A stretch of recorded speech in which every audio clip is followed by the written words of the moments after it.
Welcome to the Insomnia Project. Sit back, relax, and listen as we have a calm conversation about mundane things to help you sort of find your way to a place that might bring you to sleep. We don't guarantee it, but we certainly have a lot of people who say that our podcast helps them with that. And if it helps you, please let your friends know. The more the merrier here on the Insomnia Project. Speaking of the more the merrier, I'm going to welcome a dear friend of mine who's been on the podcast before, who has the coolest name of anyone I know. Welcome, Michelle Miracle, to the Insomnia Project. Hello. Thank you for having me, Marco. It is always a pleasure to see your face and hear your voice. And thanks for having me. Thank you. And you're coming to us from Santa Clarita, California. Yes.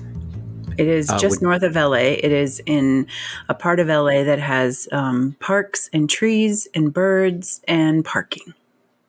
Oh, because LA doesn't have parking, right? You have to valet everywhere, right? Yeah. How much is a valet in Los Angeles? It depends on the night or the venue, but it's probably between $10 and $50. Ouch. Okay, so it's nothing to snark at, that's for sure. No. So anyone listening who gets free parking in their town or city, consider yourself lucky, because you can't go anywhere here in the city either without spending at least $10 in parking. Yeah. Oh, that's why I don't go anywhere. That's when you're like, it was only $10, right? Those days. But anyways, let's talk about. All right. So a couple things I want to talk about.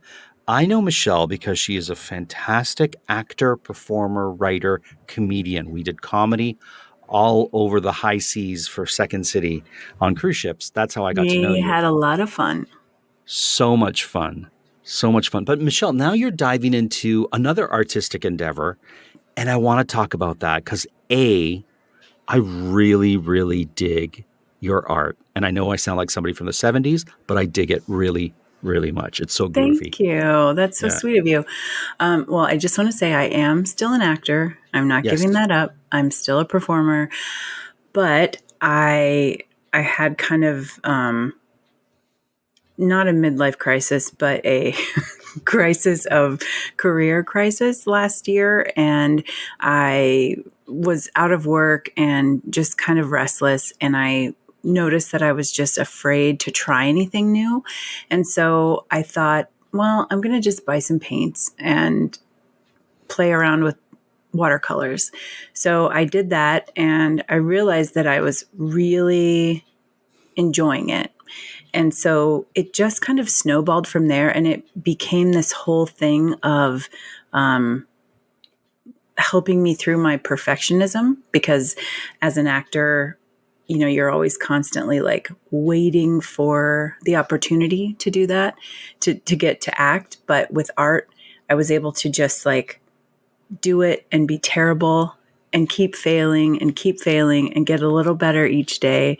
And so it really has helped me to work on my perfectionism and my growth mindset and my just the negative voices in my head. So it's been really kind of transformative for me and really joyful. So I'm having a lot of fun. And then it just kind of turned into a business. It's so funny, Miracle. And folks, I'll probably call Michelle by her last name, which is Miracle. Once again, the coolest name. I had nothing to do with it. Well, you wear it well, shall we say. It's interesting you say that, Michelle, because for me, I got into podcasting the same sort of way, where it's like I'm an actor, but there was some downtime in my acting. And I was like, I need to do something to feed me creatively. And so I got into podcasting. And likewise, you got into just picking it up just to do the art, the watercolor. And then it sort of became the journey brought you to actually making prints and people buying them. But before we get there, I want to ask you, why watercolors? I think they were the least intimidating. Like, I've never been, I guess I drew as a kid. Like, I found some paintings that I sent a boy that I had a crush on. And, they were terrible when I was like 13 or 14. But I wasn't a very artistic person ever. I could not draw. If somebody said draw a flower, it would just look like a doodle, on the side of your notepaper. But so I wanted something that could be kind of very accessible and inexpensive in case I hated it. And, a lot of other artwork or materials, mediums are, more expensive to kind of try. Sure. So I just bought a very cheap set of paints and a very cheap set of brushes. And then from there, of course, I spent a lot more money once I figured it out. But Sure. yeah, Sure. Of course, there's always an initial expense too when you get into an endeavor like this. right. But then once you have the material that you need, it's there, and you can continue to use your watercolors, for example. Is there a color that you go to more than others? Good question. Thank I you. tend, I think I like, see, I don't even know that much about color because I didn't go to art school, but I don't usually, I usually go towards cooler colors like blues and greens. I don't even know if those are technically cool colors, but I don't like, I don't use as much of like reds and yellows and oranges, but yeah, I use all the colors, but I tend to paint a lot of blues and greens. It's so great. Now, you've done something really unique with your artwork. And for our listeners who might be interested in seeing your artwork, I'm going to just say a couple of things, a couple of websites so that they can go to them. But don't worry, folks, you can always look on our show notes for more information. But if you go to michellemiracle.com and then click the tab that says art, you'll see Michelle's artwork, but you'll also see other artistic things that you've been doing. And Mm-hmm. you'll get to see the face behind the voice here. So you get to see Michelle on that. But also, if you go to Instagram, you'll see her artwork, and that's on Mishmashartstache. So tell us how that name came to be. Well, um, so just to back up a little bit, once I Sure. started kind of cranking these pieces out, I thought, look, I may never be in a museum, but I sure could be, this piece could be on a notebook in Target or on a book cover, notebook or journal or something, like wallpaper. All of this like surface pattern world started to kind of present itself to me. And I thought, wow, my stuff could really be on a product somewhere, somehow. It doesn't have to be a masterpiece. But so sorry, I lost my train of thought. You It's all right. said, I was asking how Mishmash Art Stash came to be. oh, thank you. So then once I started to kind of realize that these could be surface patterns, I thought, well, maybe this could be of a greeting card. So I was asking friends, hey, if I was going to sell greeting cards with my art, what would I call it? And a friend of mine, she always calls me Mish, like Michelle. I So she see. calls me Mish, and she's like, why don't you call it Mishmash? And I was like, oh, that's great. And I Googled Mishmash greeting cards or Mishmash artist or whatever. And there's like a ton of them, but it's MISH. And then it just kind of came to me because I don't know if you know this about me or if you knew me when you knew me, if I was as into mustaches as I have been before and since, but I have a thing for mustaches. In every sketch comedy show we ever did in Denver, I wanted to be a male character so I could wear a mustache. And Okay. even at our wedding, as you know, Marco and his lovely wife, Amanda, were the officiants at our wedding, which is like the most special memory of my life. And besides meeting my husband, blah, blah, blah. But we had everybody put on mustaches after the ceremony so we could get a big picture of everyone in a mustache. And it hangs in our hallway and we see it every night before we go to bed. We walk towards it and it just makes me smile. Oh, that's So, great. Is there a particular mishmash. mustache that you like? Like, do you like Um, a pencil mustache, a curly, a handlebar, I like a beefy mustache, a beefy mustache? like a Sam Elliott mustache, Oh, you so like know? really like a caterpillar under the chin, like Yeah, something that like has some. if you needed to sweep the floor, you could. I You know what I see. mean? Like Yeah. just a beefy big old mustache. So so yeah, mishmash art stash kind of just came to me. And then I got a logo designed that's a mustache and it all kind of fell together, worked together. And you know when you know, right? It's like you toss around different ideas, and then the one that comes to you, you're like, oh, that's it. That's the Yeah. one. And of course, it takes a little bit of explaining when you're trying to spell it out. But it's a great logo, and I think it just really encapsulates me and kind of my sense of weirdness and whimsy, and that I'm not taking myself too seriously in all of this. Yeah, that is a great thing to bring to your art as well, right? That sense of humor, that sense of play, which is something that you inherently have in your other performance, in your other art, Mm-hmm. that being comedy, and you have a great voice too, you know. So like you're kind of like a triple threat when it comes to like visual art, performance art, um, music art. I don't know what that falls under. I wanted to ask you, what is surface pattern? You kept saying surface pattern. I don't know what that Oh, is. okay.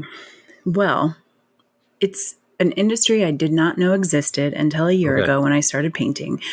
But every product that you buy that has a pattern on it, or like if you go to the store and you see shower curtains or wrapping paper or nail stickers, or your dress has a print on it, Okay. that doesn't come from inside the company. It's not like an in-house art department, which Okay. I think some companies may have an in-house art department.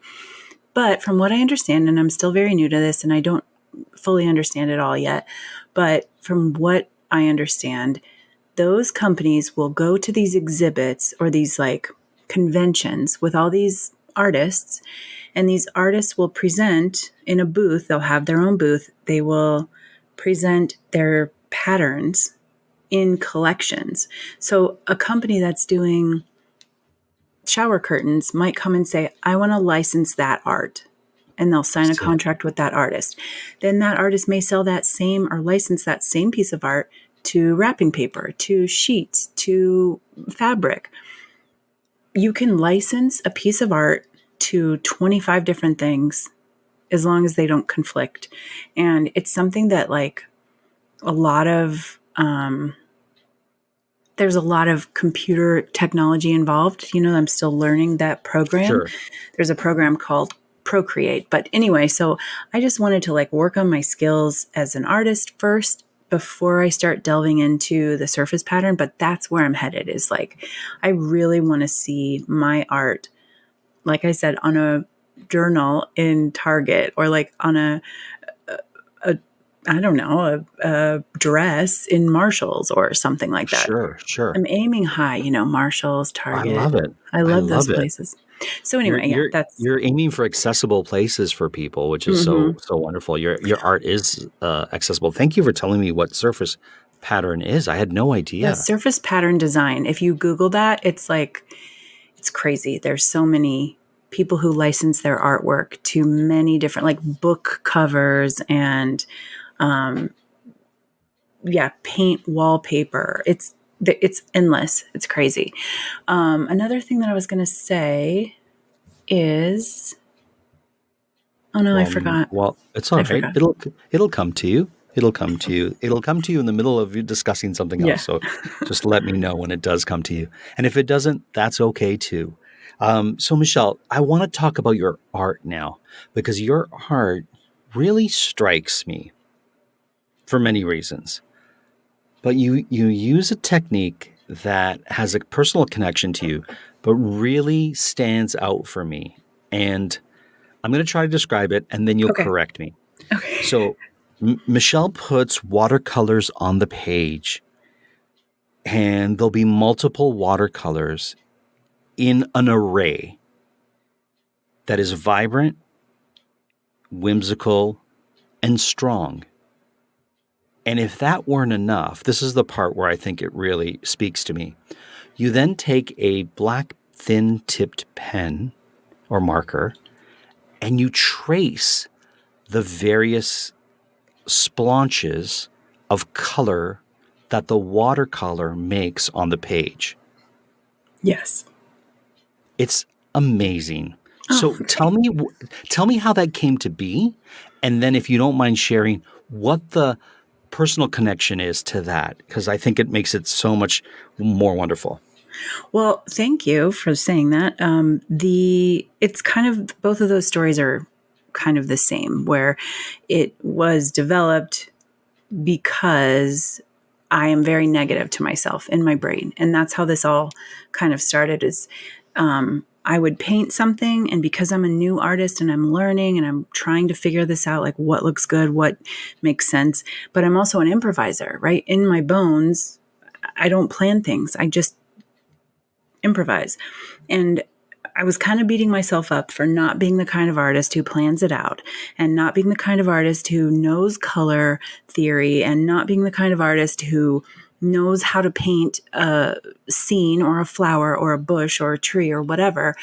So I would just paint, and then I would look at it and go, this sucks. This is Right. the worst painting I've ever seen in my life. I wouldn't even throw this away. It's so nasty. So I would put it aside, and I would just like start over, do another one. And I just kept doing this over and over and over again.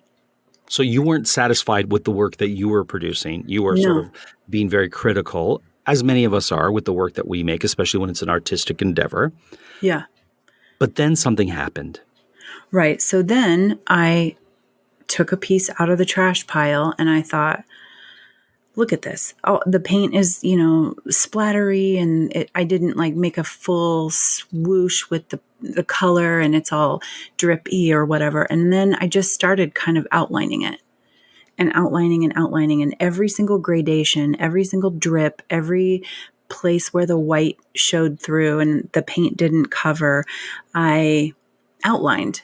And then I stood back at the end and I was like, oh, wow, look at this. It was terrible. I was highlighting the mistakes, quote unquote. I was trying to like prove to myself how ugly it was. And then it became something really beautiful and meaningful to me, in that the more and more I did that, the more and more I let myself learn and grow and try again and not give up on myself, that I was able to create things that I thought were better. Not There's almost great, but better. and for me, there's the perfection and the imperfection that you're highlighting, Yeah. and it really lets those colors almost jump off the page the way you do it in such a brilliant way that whenever I see that particular style of art that you do, I'm always like mesmerized by it. Well, thank you. It's really therapeutic, and it's really, it's given me a new perspective on myself and my brain and my like inner monologue. And it's allowed me to be more gentle with myself. And I think like, even if I never sell a painting, like to me, it's been a transformative experiment, because I'm learning that, number one, perfection is dumb. That's like my number one hashtag is like, perfection Okay, is dumb. sure. It has no place in our lives because it's not possible. And so to hold ourselves to that standard is, it's a recipe for disaster, right? And there's no one that can measure up to that. So why am I putting that on myself? Sure. So, and then by making something that I don't like, but not giving up and adding to it and learning and growing and continuing to hang in there, it's like a lesson for myself of like, oh, if I just like hung in there with all these other things in my life or these other aspects of my creative career, instead of like giving up or, bowing out or telling myself it's not going to work or I'm not good enough or whatever, if I just kept in there and tried again tomorrow, then maybe something beautiful would happen. And so for me, it's just been a really great growth period. I don't know if that makes sense. Yes, it certainly does. There certainly is something very calming when you're able to release the idea of perfection and know that what you're creating is creative, and sometimes that's all it needs to be, right? Um, Well, oh, sorry. no, I was please. just going to say that I don't know about you, but as a perfectionist who's, working through it, there's so many ideas that I've had in the past for creative endeavors or projects or scripts or scenes or sketches or, projects, whatever, that I will obsess about in my mind and decide that I won't be able to accomplish it because it won't be perfect, or somebody else has already done it and I can't do it better. And there's no way I can accomplish this because of this. And I just talk myself out of it before I ever try. So because of that, I think that this has been such a great thing for me to just be like, look, I don't know what I'm doing. I'm just trying this. I'm just winging it. I'm improvising every painting I do. And who knows if it's going to suck or not? It might suck, and that's okay because I'll do another one. Sure. And is that a train? It is a train. I got to go. I'm just kidding. Okay. Michelle's train has arrived, folks. I'm hearing this lovely sound in the background. I'm like, I think there is a train near you, if I remember. Every hour. Every hour there's a train whistle. Mm-hmm. It's actually quite beautiful. I mean, I think it's quite beautiful. Or do you even hear it anymore? I do sometimes, especially if I'm trying to record a voiceover or whatever. But it's just kind of all day, every day. And it's just something I hear all the time. So I kind of tune it out. There's beautiful train sounds. I thought that was a really pretty train sound. But I remember when I was working in France many years ago, this sounds so, Amanda's always like rolling her eyes when I say statements like that because it sounds like France.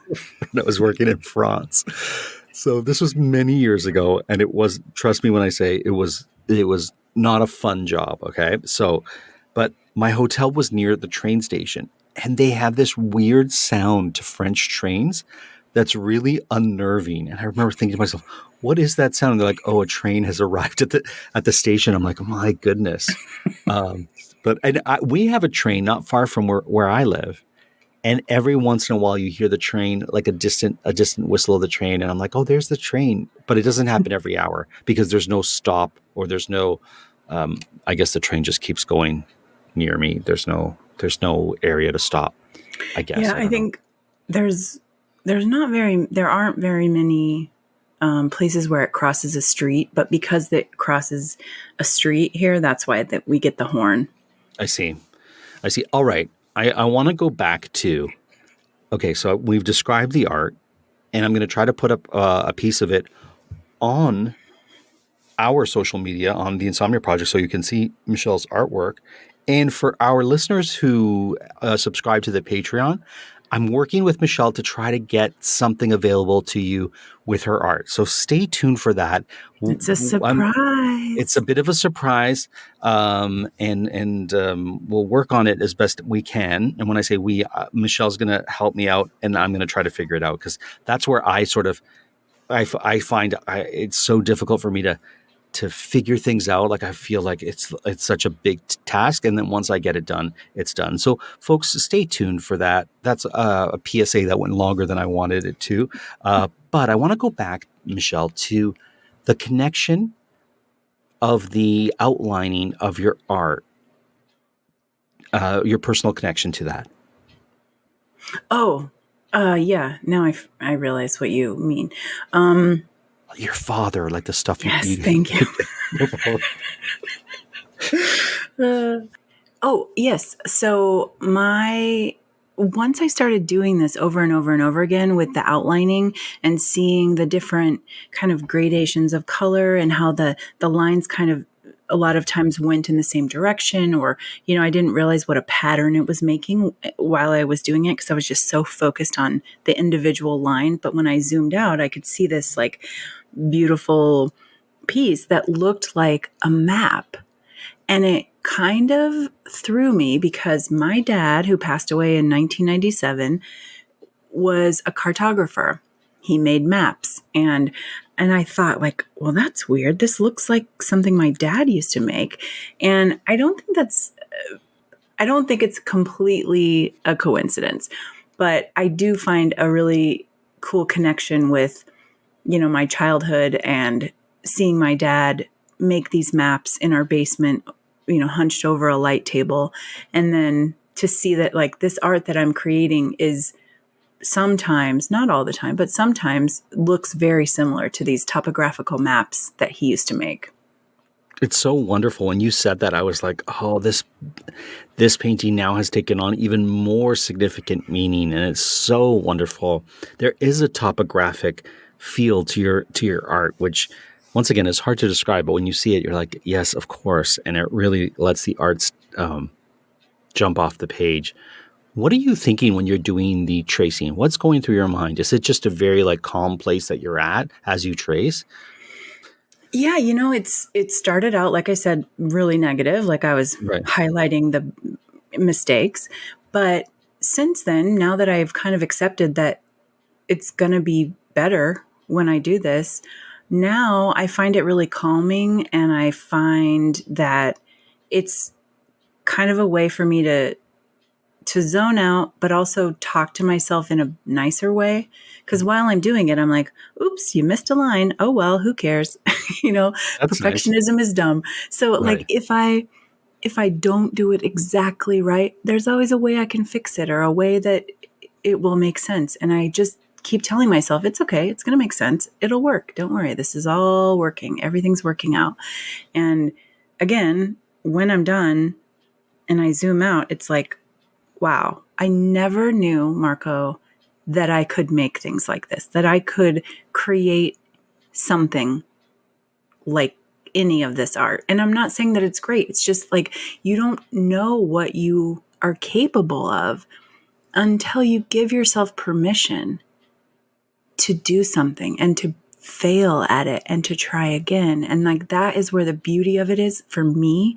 Not that, I think I'll be in a gallery somewhere, thousands of dollars for one print, but I mean, maybe I will, who knows? But that's not even what it's about for me. It's literally about giving myself the permission to be creative and then seeing what I can do. And I Sure. think that's true for everybody. I think it's such a powerful epiphany for me. And I hope that other people would be inspired to like listen to their own little voice that's like, hey, you should try that thing that you've been wanting to. Well, if they can't listen to their own, they should listen to yours as you tell us about the cathartic nature of the endeavor that you just picked up. And I understand you also have some of your art available in card Yes. form. So currently I have greeting cards, and then I have 5x7, 8x10 prints that are on like really beautiful paper, so they feel like an original. And then I also have magnets, and I don't have those online yet because I'm getting ready to do a craft fair this weekend. So I'm kind of gearing up for that. But then when that's over, then I'm going to put everything up on my website. So hopefully it will be up there soon. Just double check. And what else? And I'm selling some originals as well. So if you're in Southern California, you're going to Mm-hmm. be at a few craft fairs coming up, right, Michelle? Mm-hmm. Let's tell our Yes. listeners where they can find your art if they're Yes. not going online. Right. Yes. Some things will be available right now online, but then in the next couple of weeks, there'll be more online. And then I'm going to be at a place called Barn and Charm, which is a cute little craft store. It's a little bit of everything store in Santa Clarita. And they're doing a sidewalk sale. So there's like 10 artists and vendors out there on Saturday, April 16th. And April 15th, I'm sorry. And then April 16th, Sunday, I'm going to be at the Agua Dulce Winery. There's a craft festival there, and there will be music and wine and food and crafts. So I'm very excited. It's my first like live test of maybe people will like this and maybe they won't. It'll be a good experiment. But because of all this journey that I've been on, I'm kind of okay with it. It's like, well, if it works, great. And if it doesn't, I'll try something else. That's wonderful. If you had any advice for our listeners who might be thinking, oh, you know what? Michelle found so much catharsis in watercolors, and they wanted to do watercolors or something else. What would the advice be that you would share with them? To start watercolor painting specifically, or whichever. Let's say they want to do, okay, give us advice for specifically watercolors, and give us advice for any artistic thing they might want to do. I took a couple online classes. Like I did some YouTube tutorials, and then I did a thing called Craftsy, Craftsy. It's a subscription service, but I got a really good deal on it. They have coupons all the time, and I just watched like a ton of watercolor tutorials. And on Instagram, there's a ton, and TikTok, there's several people that I follow that are just like, they teach little 10-second chunks that are like, light bulb moments of, oh, wow, this is so easy and I can do this. So yeah, I would suggest like just taking a deep dive, buying some inexpensive materials, go to one of the craft stores, buy, $20 worth of paints and brushes, and then just play around.